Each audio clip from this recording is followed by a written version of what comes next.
भक्तों राधे राधे। भक्तों आज मैं आपको ऐसी बात बताने जा रहा हूं जो इंसान के जीवन का सबसे बड़ा रहस्य है। हम सब अपनी जिंदगी में दुख, तकलीफ, बीमारी, गरीबी, विश्वासघात, दर्द और परेशानियों से गुजरते हैं। कभी हम कहते हैं किस्मत खराब है, कभी कहते हैं ऊपर वाला मेरे साथ ऐसा क्यों कर रहा है, और कभी हम रोकर ये भी बोल देते हैं मैंने ऐसा कौन सा गुनाह किया है जो मुझे ये सब झेलना पड़ रहा है। लेकिन क्या कभी किसी ने ये गहराई से सोचा है कि जो भाग्य आज हमारे सामने खड़ा है, क्या उसकी जड़ें इस जन्म में हैं या पिछले जन्म में? क्या हमारा दुख किसी और की गलती है या ये हमारे अपने पिछले कर्मों का नतीजा है? भक्तों आज हम उसी पर बात करेंगे। पूर्व जन्म के पाप इस जन्म में कैसे भोगने पड़ते हैं और किस रूप में सजा बनकर सामने आते हैं।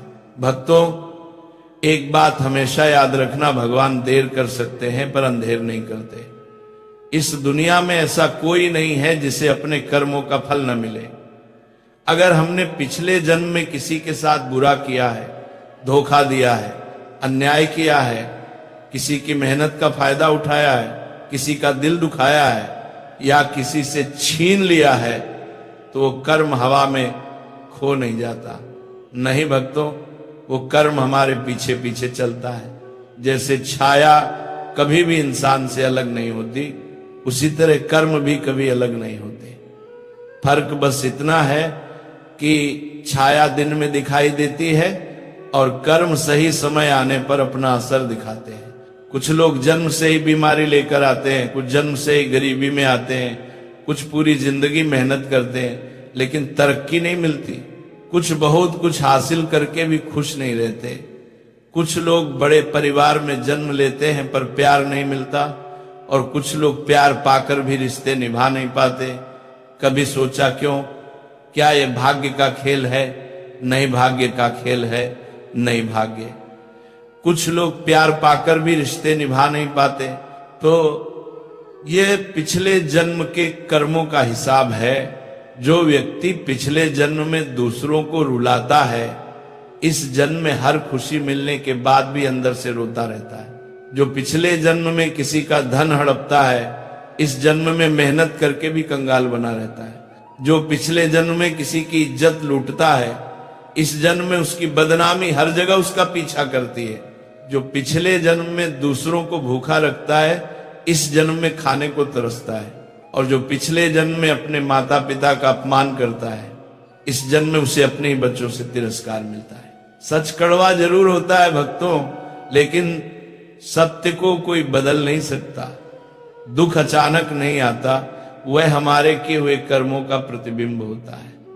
और यह भी याद रखना, कर्म सिर्फ पाप नहीं, पुण्य भी पीछा करते हैं। जिस व्यक्ति ने पिछले जन्म में सेवा की, दान किया, दूसरों का सहारा बना, किसी अनाथ की मदद की, किसी गरीब की थाली भरी, ऐसे लोग इस जन्म में बिना मांगे भी खुशियां, सम्मान और भाग्य प्राप्त करते हैं। भक्तों अब हम उस रहस्य के दरवाजे में प्रवेश कर रहे हैं जहां इंसान अपने जीवन के असली कारणों को समझ पाता है। बहुत लोग बार बार कहते हैं कि हम तो किसी का बुरा नहीं करते, फिर भी हमें दुख, तकलीफ और परेशानियां क्यों मिलती हैं? इसका उत्तर बहुत साफ है। हर जन्म का हिसाब उसी जन्म में नहीं मिलता। कई बार इंसान इस संसार में पिछले जन्म का बोझ लेकर जन्म लेता है और वही बोझ आज की जिंदगी में दर्द बनकर सामने आता है। जो दुख हमें लगता है कि अचानक आया है, वह कभी अचानक नहीं होता। वो अक्सर पुरानी गलती का प्रतिशोध बनकर सामने खड़ा होता है, लेकिन हम पहचान नहीं पाते। अब भक्तों ध्यान से सुनो कि कौन से पाप किस रूप में वापस आते हैं। जो लोग पिछले जन्म में दूसरों की मेहनत पर धन कमाकर खुश थे, दूसरों का हक छीनते थे, धोखेबाज जी करके पैसा कमाते थे, मेहनत कश लोगों का फायदा उठाते थे, ऐसे लोग अगले जन्म में चाहे कितनी भी मेहनत कर लें, पैसा हाथ में टिकता नहीं। पैसा आता है लेकिन पानी की तरह बह जाता है। जितना कमाते हैं उससे ज्यादा खर्च सामने खड़ा हो जाता है। कर्ज पीछा नहीं छोड़ता, चाहे कितना भी चुकाओ वह वापस सिर पर चढ़ जाता है। क्योंकि पिछले जन्म में उन्होंने किसी दूसरे को कर्ज और दुख की आग में झोंका था। ऐसे ही जो लोग पिछले जन्म में महिलाओं को रुलाते हैं, उनका सम्मान छीनते हैं, उनके दिल को तोड़ते हैं, उनके विश्वास से खेलते हैं, ऐसे लोगों का ये जन्म रिश्तों के टूटने की सजा लेकर आता है। पति पत्नी के बीच प्यार की जगह तकरार आ जाती है, विश्वास की जगह शक घर कर लेता है, और कभी कभी जीवन में सब कुछ होने के बाद भी दिल अकेला रह जाता है। ये वही दर्द है जो उन्होंने किसी की बेटी, पत्नी या बहन को दिया था, और अब वही दर्द उनका भाग्य बनकर लौट आया है। इसी तरह जो लोग पिछले जन्म में अपने बुजुर्ग माता पिता को तिरस्कार देते हैं, उनका सहारा नहीं बनते, उन्हें रोते तड़पते छोड़ देते हैं, ऐसे लोग अगले जन्म में अपनी ही संतान से अपमान पाते हैं। चाहे वे अच्छी जिंदगी बना लें, घर बसा लें, लेकिन बच्चे उनकी कद्र नहीं करते, उनके दिल का सम्मान नहीं करते, और वह इंसान महसूस करता है कि जिसे उसने जन्म दिया वही उसे पहचान नहीं रहा। ये वही चक्र है, वही हिसाब है जो लौटकर आया है। कुछ लोग पिछले जन्म में निर्दोष पशु पक्षियों को चोट पहुंचाते हैं, उन्हें भूखा रखते हैं, पीटते हैं, या मनोरंजन के लिए दुख देते हैं। ऐसे लोग अगले जन्म में बीमारी और शरीर के दर्द से त्रस्त रहते हैं। दवाइयां चलती रहती हैं, लेकिन आराम नहीं मिलता, रातें बेचैनी में कटती हैं, शरीर थक जाता है लेकिन मन शांति नहीं पाता, क्योंकि जो तकलीफ उन्होंने कमजोर प्राणियों को दी थी वही तकलीफ अब उनके शरीर में बस गई है। और भक्तों, जो लोग पिछले जन्म में दूसरों की थाली से भोजन छीन लेते थे, भूखों को खाना नहीं देते थे, गरीबों को भोजन से वंचित रखते थे, ऐसे लोग इस जन्म में 2 वक्त की रोटी के लिए संघर्ष करते हैं। कभी भोजन होता है तो खाने वाला सुख नहीं होता, कभी घर में भोजन होता है लेकिन मन का चैन नहीं होता, क्योंकि भोजन जीवन की सबसे बड़ी दया है, और उसे छीनने का फल जीवन की सबसे बड़ी तंगी बनकर लौटता है। भक्तों, ये उदाहरण सिर्फ कुछ हैं, लेकिन एक बात समझ लो, पाप छोटे हो या बड़े, सजा हमेशा बड़ी होती है। दुख इंसान को तोड़ने नहीं आता, उसे बदलने आता है। जो अपने कर्मों से नहीं सीखता वह जन्म से सीखता है, और जो जन्म से नहीं सीखता वह दुख से सीखता है। कर्म का हिसाब सिर्फ कामों से नहीं, भावनाओं से भी तय होता है। अगर कोई किसी का बुरा सोचकर बुरा करता है तो वही तकलीफ कई गुना बढ़कर लौटती है। लेकिन अगर कोई मजबूरी में किसी को दुख पहुंचाता है और मन में बुरा भाव नहीं रखता, तो सजा उतनी कठोर नहीं होती, क्योंकि ईश्वर भावना पढ़ते हैं, बहाना नहीं। अब भक्तों, अगले भाग में हम और भी गहरा राज्य समझेंगे। कुछ लोग जन्म जन्मांतर तक दुख क्यों झेलते हैं, कैसे पता चले कि कोई व्यक्ति अपने पिछले जन्म का हिसाब चुका रहा है, और सबसे बड़ा रहस्य क्या, इस जन्म में सजा को खत्म किया जा सकता है? क्या कर्मों का बोझ मिटाया जा सकता है? और अगर मिटाया जा सकता है तो कैसे? भक्तों, अब हम इस रहस्य के सबसे गहरे हिस्से में प्रवेश कर रहे हैं। ये वह भाग है जहां इंसान समझ पाता है कि उसका जीवन क्यों वैसा है जैसा है। बहुत लोग कहते हैं कि कुछ लोग जन्म से ही खुशियों में जन्म लेते हैं, कुछ जन्म से ही दुखों में, कोई भाग्यशाली कोई अभागा, ऐसा क्यों? क्या भगवान किसी से भेदभाव करते हैं? नहीं भक्तों, भगवान कभी भेदभाव नहीं माने करते। जो भी मिलता है वह कर्मों का हिसाब होता है। इस संसार में जन्म लेने वाला हर व्यक्ति अपने साथ कर्मों की गठरी लेकर आता है, कुछ भारी कुछ हल्की। जितनी भारी कर्मों की गठरी उतना भारी जीवन, जितनी हल्की कर्मों की गठरी उतना सुखद जीवन। लेकिन कर्मों की यह गठरी तुरंत नहीं खुलती, वह सही समय का इंतजार करती है, और जब खुलती है तब जीवन बदल जाता है। आप समझो भक्तों, कौन कौन से संकेत बताते हैं कि एक व्यक्ति अपने पिछले जन्म का हिसाब चुका रहा है। अगर किसी व्यक्ति के जीवन में बिना वजह बार बार दुख आते हैं, सब ठीक होते हुए भी अचानक हालात बिगड़ जाते हैं, बार बार धोखा मिलता है, मेहनत होती है पर परिणाम नहीं मिलता, प्यार मिलता है पर टिकता नहीं, पैसा आता है पर रुकता नहीं, तो समझ लो कि वह व्यक्ति पिछले जन्म के बोझ का भुगतान कर रहा है। ऐसा भी होता है कि इंसान हर किसी के लिए अच्छा करता है, दुआ देता है, किसी का बुरा नहीं चाहता, फिर भी दुनिया उसके खिलाफ हो जाती है। लोग गलतफहमी पाल लेते हैं, रिश्तेदार मुंह मोड़ लेते हैं, दोस्त दूर हो जाते हैं।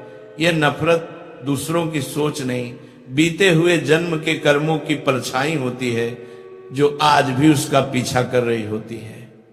कभी कभी दुख का सबसे बड़ा संकेत यह होता है कि इंसान को अपनी गलती ही समझ नहीं आती, उसे लगता है कि सब उसके खिलाफ हैं, जबकि असल में कर्मों का बकाया उससे वसूल किया जा रहा होता है। कुछ लोग कहते हैं कि हमने क्या पाप किया है कि इतना दर्द झेलना पड़ रहा है। भक्तों, कभी कभी पाप हमारी याददाश्त में नहीं होता, लेकिन नियति की याददाश्त में कभी मिटता नहीं। जब बच्चा पैदा होता है तो मन नया होता है, लेकिन आत्मा पुरानी, शरीर नया होता है लेकिन हिसाब पुराना। इसलिए कई बार बिना कारण लगातार दुख आते हैं, वह बिना कारण नहीं होते, वे बिना याद के होते हैं। और भक्तों, एक और घर आसंकेत है। जब इंसान बार बार एक ही गलती दोहराता है, एक ही तरह के रिश्तों से दुख पाता है, एक ही तरह की मुसीबत में बार बार गिरता है, तो समझ लो कि वह आत्मा किसी पुराने घाव का इलाज कर रही है। जब तक सबक पूरा नहीं होता, दुख जाता नहीं होता। अब समझो भक्तों, कुछ आत्माएं एक जन्म में नहीं बदलती, वे पाप करती हैं, सजा मिलती है, फिर वही गलती दोहराती हैं। ऐसे लोग जन्म जन्मांतर तक दुख झेलते रहते हैं। कुछ आत्माएं सीख जाती हैं, सुधर जाती हैं और अगले जन्म में सुख लेकर आती हैं। इसलिए दुख कभी सजा नहीं होता, बल्कि सुधार का मौका होता है। जिस दिन आत्मा समझ जाती है, उस दिन किस्मत भी बदल जाती है। लेकिन भक्तों, अब सबसे बड़ा प्रश्न यही खड़ा होता है, क्या इस जन्म में उस सजा को रोका जा सकता है? क्या पिछले जन्म के पापों को मिटाया जा सकता है? क्या कर्मों का हिसाब समय से पहले पूरा किया जा सकता है? और क्या इंसान अपने भाग्य को बदल सकता है? इसका उत्तर है हाँ। दुख जीवन का फैसला नहीं है, चेतावनी है। कर्म बोझ बनकर नहीं आते, रास्ता बदलने के लिए आते हैं। अगर इंसान यही जन्म में सही कदम उठाए तो पापों की सजा कम हो सकती है, कर्मों का बोझ हल्का हो सकता है और भाग्य पलट सकता है। भक्तों, अब हम इस कथा के सबसे महत्वपूर्ण और जीवन बदल देने वाले रहस्य पर पहुंच चुके हैं। हमने यह समझ लिया कि दुख क्यों लौटते हैं, कर्म कैसे सामने आते हैं और किस तरह इंसान पिछले जन्मों का हिसाब चुका रहा होता है। लेकिन अब हम उस सबसे बड़ी शक्ति के बारे में जानेंगे जो इस जन्म में ही पिछले जन्मों के पापों को मिटा सकती है। याद रखना भक्तों, दुख स्थायी नहीं बल्कि चेतावनी होते हैं। कर्म स्थायी नहीं होते बल्कि दिशा बदलने के संकेत होते हैं। भाग्य पत्थर पर नहीं लिखा होता, उसे कर्मों की स्याही से दोबारा लिखा जा सकता है। जो कर्म बदल लेता है उसका भाग्य उसके सामने झुक जाता है। कोई इंसान भाग्य का गुलाम नहीं होता, भाग्य कर्मों का गुलाम होता है। सबसे पहले समझो भक्तों, हर सजा खत्म की जा सकती है, लेकिन रोने, शिकायत करने और किस्मत को दोष देने से नहीं, बदलने से। दुख इसलिए आता है ताकि इंसान जाग जाए। जैसे डॉक्टर कड़वी दवा देता है ताकि बीमारी मिट जाए, वैसे ही भगवान कड़वे अनुभव देते हैं ताकि आत्मा सुधार जाए। इसलिए सवाल यह नहीं कि हमें दुख क्यों मिलता है, सवाल यह है कि हम दुख मिलने के बाद क्या बदलते हैं। भक्तों, जीवन में 4 दिव्य शक्तियां ऐसी हैं जो पिछले जन्मों के पापों को राख में बदल देती हैं। पहली शक्ति सेवा, दूसरी क्षमा, तीसरी प्रेम और चौथी भक्ति। जो इन चारों को अपने जीवन में उतार लेता है उसका अतीत उसे परेशान नहीं कर पाता।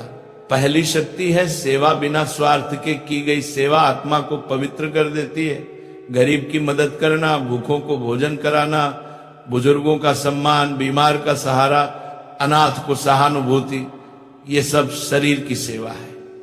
लेकिन किसी को हिम्मत देना, दिलासा देना, टूटे दिल को संभालना, किसी के दुख को सुन लेना, यह दिल की सेवा है। जहां सेवा शुरू होती है वहां कर्मों का अंधकार टूट जाता है और आत्मा के पुराने बोझ हल्के होने लगते हैं। दूसरी शक्ति है क्षमा। जब इंसान दूसरों को माफ करता है तो वह केवल दूसरे को आजाद नहीं करता, पहले खुद को आजाद करता है। मन में रखा हुआ गुस्सा, बदला, नफरत और